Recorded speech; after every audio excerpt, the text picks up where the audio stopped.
दोस्तों मैं यशेश गुप्ता गुरुकुल चैनल के 3D ज्योमेट्री के लेक्चर 1 में आपका तहे दिल से स्वागत करता हूँ। आज का हमारा टॉपिक है कोनिक सेक्शन।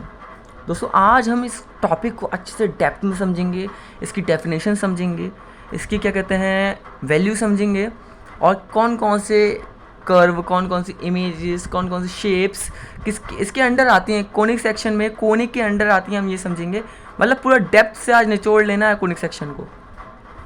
दोस्तों आप सब ने फर्स्ट ईयर सेकेंड ईयर में सर्कल, हाइपरबोला, पैराबोला, एलिप्स को तो अच्छे से पढ़ा होगा।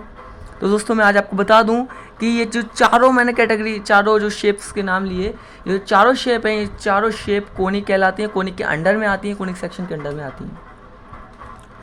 तो सबसे पहले आपका टाइम ज़्यादा ना लेते हुए डेफिनेशन शुरू करते हैं।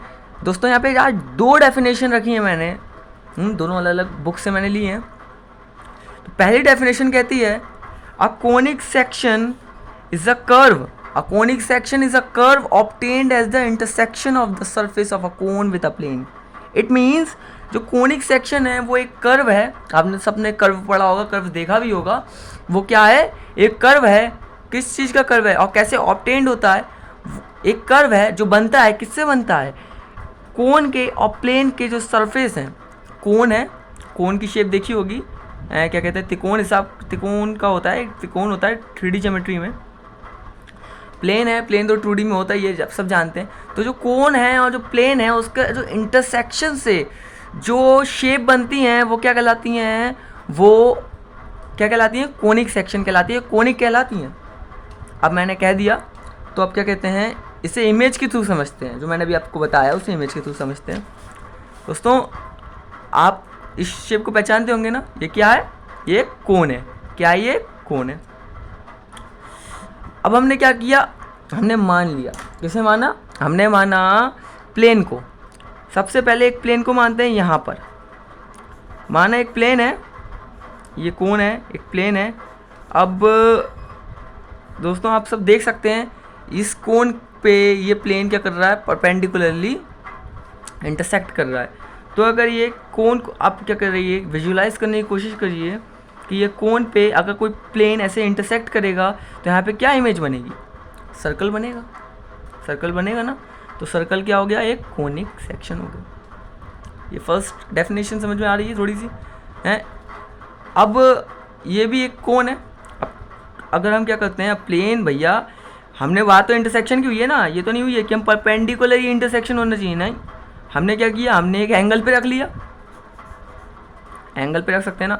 एक एंगल पे रखा तो देखिए कैसी शेप बन रही है इंटरसेक्शन की, इलिप्टिकल बन रही है, इलिप्स बन गया। अब हम इससे भी खुश नहीं हुए, हमने एंगल को थोड़ा सा बढ़ा दिया। अब एंगल को थोड़ा सा इतना बढ़ाया कि आधी बन पाई, पूरी तो बन नहीं पाई। तो जो ये बना, जो ये शेप ऑब्टेन्ड हुई, ये क्या हुई? पैराबोला। सिंपल फैक्ट है, क्या हुई? पैराबोला। हम इतने से भी नहीं माने, हम बहुत बड़े वाले लोग हैं। तो क्या किया? हमने इसका एंगल और बढ़ा दिया। फाइनली हमें क्या प्राप्त हुआ? हाइपरबोला। तो आपको ये फर्स्ट डेफिनेशन समझ में आई? A conic section is a intersection between the surface of a cone and a plane. जो कोनिक सेक्शन होता है वो इंटरसेक्शन से बनता है, किसके? कोन के और प्लेन के। फर्स्ट डेफिनेशन क्लियर है। अब हम सेकंड डेफिनेशन देखते हैं। फ्रेंड्स सेकंड डेफिनेशन बताती है कि a conic section is the locus, locus पढ़ा है, लोकस पॉइंट। चलो आज समझाऊंगा। A conic section is the locus of a point. Conic section क्या है? लोकस है। किसका? एक पॉइंट का। Of a point which moves so that its distance। एक ऐसे पॉइंट का लोकस है जो मूव करता है। अब जब वो मूव करता है तो क्या होता है? तो जो उसका डिस्टेंस है फ्रॉम एक फिक्स पॉइंट, मतलब एक फिक्स्ड पॉइंट से जो उस पॉइंट का डिस्टेंस है इन अ कांस्टेंट रेशियो, और जो किसमें है? एक कांस्टेंट रेशियो में है to its perpendicular distance from a fixed straight line। A conic section is the locus of a point, मतलब एक उस पॉइंट का लोकस है, उस पॉइंट का लोकस है। लोकस क्या कहते हैं, लोकस एक तरीके की कंडीशन होती है, जैसे क्या कहते हैं, अभी मैं आपको समझाऊंगा इसे क्या कहते हैं। कोई कंडीशन को एक्सप्लेन करते हैं, कुछ चीज़ें, कुछ मैथमेटिकल इक्वेशन, लोकस कहलाता है। तो मैं आपको इसे अच्छे से समझाऊंगा। फिलहाल आप डेफिनेशन पूरी देखते हैं। क्या कहते हैं, लोकस है किसका, एक पॉइंट का, एक पॉइंट का जो क्या कर रहा है, मूव कर रहा है। कैसे मूव कर रहा है, एक फिक्स्ड पॉइंट से जो उसका डिस्टेंस है उससे क्या कर रहा है, कुछ डिस्टेंस है उससे मूव कर रहा है। और इसका क्या है, रेशियो फिक्स्ड है। और क्या कहते हैं, इसका जो परपेंडिकुलर डिस्टेंस है किससे, एक स्ट्रेट लाइन से। अब इस डेफिनेशन को अच्छे से समझते हैं। फ्रेंड्स, ये डायग्राम मैंने आपके लिए बनाया है। अब बात हुई थी, एक परपेंडिकुलर लाइन थी। देखिए, perpendicular distance from a fixed straight line, मतलब कि सबसे पहले बात करते हैं, पॉइंट लेते हैं। सबसे पहले बात करते हैं सर्कल की। सिंपल बात है, पहले उठाया हमने सर्कल, क्या उठाया, सर्कल। सर्कल पे लिया पॉइंट, पॉइंट थोड़ा साइड में लेते हैं, अच्छा लगेगा। मान लिया ऐसे एम,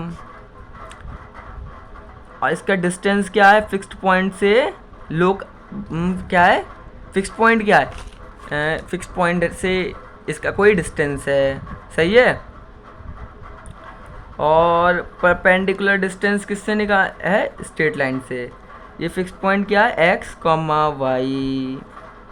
तो फ्रेंड, इसका जो लोकस है इस पॉइंट का, इस मूविंग पॉइंट का जो ये लोकस है उसे कहते हैं कोनिक सेक्शन। जो इस फिक्स्ड पॉइंट का लोकस है इसे कहते हैं कोनिक सेक्शन। अब बात करते हैं लोकस की, कि ये लोकस क्या होता है। कुछ दोस्तों को मेरे कन्फ्यूजन लग रहा होगा। तो दोस्तों, ये जो लोकस होता है वो उन पॉइंट का क्या होता है, एक सेट होता है पॉइंट्स का, जो एक गिवन प्रॉपर्टी को क्या करता है, सेटिस्फाइड करता है, गिवन प्रॉपर्टी को सेटिस्फाइड करता है। अब भी कुछ दोस्तों को मेरे समझ में नहीं आया होगा, तो मैं आप एग्जांपल देता हूँ, तुरंत समझ में आ जाएगा। अगर एक प्लेन में एक पॉइंट है जो एक मूविंग पॉइंट है, जो क्या कहते हैं, एक प्लेन है जिसमें एक मूविंग पॉइंट है जो एक फिक्स्ड पॉइंट से इक्वी डिस्टेंस पर मेंटेन करता है। क्या मेंटेन करता है, इक्वी डिस्टेंस, मतलब सेम डिस्टेंस मेंटेन करता है। तो ये जो लोकस होगा ना, वो सर्कल का होगा। जैसे कि देखिए, ये मूविंग पॉइंट है, मूव कहाँ पे करेगा, इक्वी डिस्टेंस मेंटेन कर रहा है, राउंड तो ही मूव कर सकता है, ये तो नहीं आगे पीछे चले जाए हैं। तो किसके आने क्या कहते हैं, किसकी प्रॉपर्टी दिखा रहा है, सर्कल की दिखा रहा है। तो ये हो गया एक सर्कल का लोकस। आशा करता हूँ कि आपको ये एग्जांपल से लोकस समझ में आया होगा।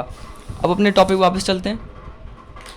तो फ्रेंड्स, तो जो हमारी डेफिनेशन थी, डेफिनेशन क्या कह रही थी कि जो कोनिक होता है वो एक लोकस होता है, किसका, एक ऐसे पॉइंट का, is a locus of a point which move, एक ऐसे घूमने वाले पॉइंट का जो क्या कहते हैं, जिसका जो डिस्टेंस होता है एक फिक्स्ड पॉइंट से, वो एक रेशियो में होता है, एक फिक्स्ड रेशियो में होता है। इसे हम सब नाम जानते हैं, इसेंट्रिसिटी के नाम से। किसके नाम से, इसेंट्रिसिटी के नाम से। और जो फिक्स्ड पॉइंट होता है उसे क्या कहते हैं, फोकस कहते हैं। ये क्या है, ये फोकस है। और जिसका रेशियो है वो क्या, इसेंट्रिसिटी है। आपने पढ़ा होगा फर्स्ट ईयर सेकेंड ईयर में। और क्या कहते हैं, हमारे डेफिनेशन में आगे क्या था, it's perpendicular distance from a fixed straight line. जो उसका रेशियो है, क्या कहते हैं, एक फिक्स्ड पॉइंट का और एक परपेंडिकुलर डिस्टेंस, एक स्ट्रेट लाइन का। जो ये परपेंडिकुलर डिस्टेंस का जो ये रेशियो है, इन दोनों का जो रेशियो है, वो इसेंट्रिसिटी, वो क्या होता है, कांस्टेंट होता है। वो क्या होता है, कांस्टेंट होता है। अब कुछ की पॉइंट्स को देखते हैं।